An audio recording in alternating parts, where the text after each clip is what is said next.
સુરત શહેરમાં મોબાઈલ ચોરી પાછળ કાર્યરત ગેરકાયદે નેટવર્ક સામે લિંબાયત પોલીસે મોટી કાર્યવાહી કરી છે.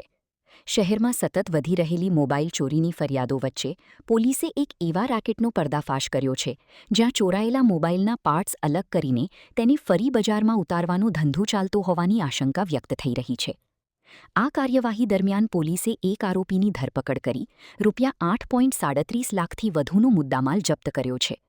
દરોડામાં 348 mobile phone, 350 motherboard, 2304 sim card, 327 memory card અને 88 બેટરી મળી આવતા પોલીસ પણ ચોંકી ઉઠી હતી. સૂત્રોના જણાવ્યા મુજબ ચોરાયેલા મોબાઈલને ડિસમેન્ટલ કરીને તેના પાર્ટ્સનું રિસાયકલિંગ અને વેચાણ કરવામાં આવતું હોવાની દિશામાં તપાસ આગળ વધી રહી છે. હજારોની સંખ્યામાં મળેલા સિમ કાર્ડ અને અન્ય ઇલેક્ટ્રોનિક સામાનને લઈને હવે સમગ્ર સપ્લાય ચેઇન શંકાના ઘેરામાં આવી ગઈ છે.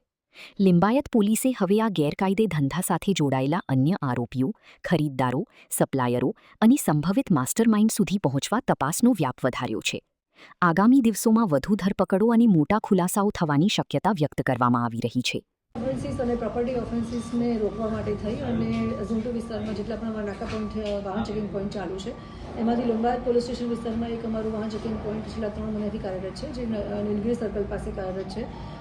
લિંબાયત પોલીસ સ્ટેશનના પીઆઈ છે ડીડી ચૌહાણ, એમના ડિસ્ટાફ પીએસઆઈ છે કેપી જાડેજા અને જીજી ચારણ, એમની સાથે એમનો સ્ટાફ હતા અજીતસિંહ દાજીભાઈ અને લક્ષ્મણજી પૂજાભાઈ. તેઓને ઇન્ફોર્મેશન મળી હતી કે ડિંડોલી સાઇડથી જે વ્યક્તિ આવી રહ્યો છે સલીમ મલિક, જે પોતે ખાનપુર સેન્ટ્રલ હોટલની સામે લિંબાયતમાં રહે છે, પરંતુ મૂળ મેરઠનો છે, ગલી number 35, new Islamnagar summer garden colony, Meerut, ઉત્તર પ્રદેશનો છે.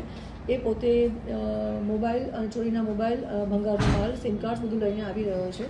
જ્યારે ત્યાં વાહન ચેકિંગ પોઈન્ટ ઉપર આવ્યો અને ચેક કરતા એની પાસેથી 3 મોટી બેગ મળે છે અને એમાંથી આપ જોઈ શકો છો એ રીતે 338 મોબાઈલ મળે છે, જેમાંથી કીપેડવાળા મોબાઈલ 201 છે અને એન્ડ્રોઈડ ફોન છે એ 140 છે, જેની ટોટલ કિંમત થાય છે 3,30,000.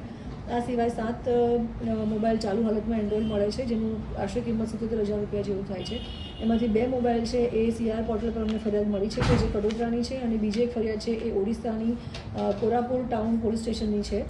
એ બંનેને અમે ટ્રેસ કરી અને એ મોબાઈલ કોના છે અમે ટ્રેસ કરી શક્યા છીએ, પરંતુ 5 જે બીજા મોબાઈલ છે એની અમે કંપનીમાંથી ડિટેલ મેળવી રહ્યા છીએ. છેલ્લા 3 વર્ષથી લિંબાયતમાં રહે છે, ભંગારનું કામ કરતો હતો અને જે સાગર દેવી પૂજક જે દેવરગામ ગોળાદરાનો છે, ભોલા દેવી પૂજક શનિદેવ મંદિર ગોળાદરાનો છે, ચેતન દેવી પૂજક ખોડિયારનગર ડિંડોલીનો છે અને વિપુલ એ પણ ખોડિયારનગર ડિંડોલીનો છે. એની પાસેથી આ તમામ ચોરીના જે મોબાઈલ આપ જોઈ શકો છો એ લેતો હતો.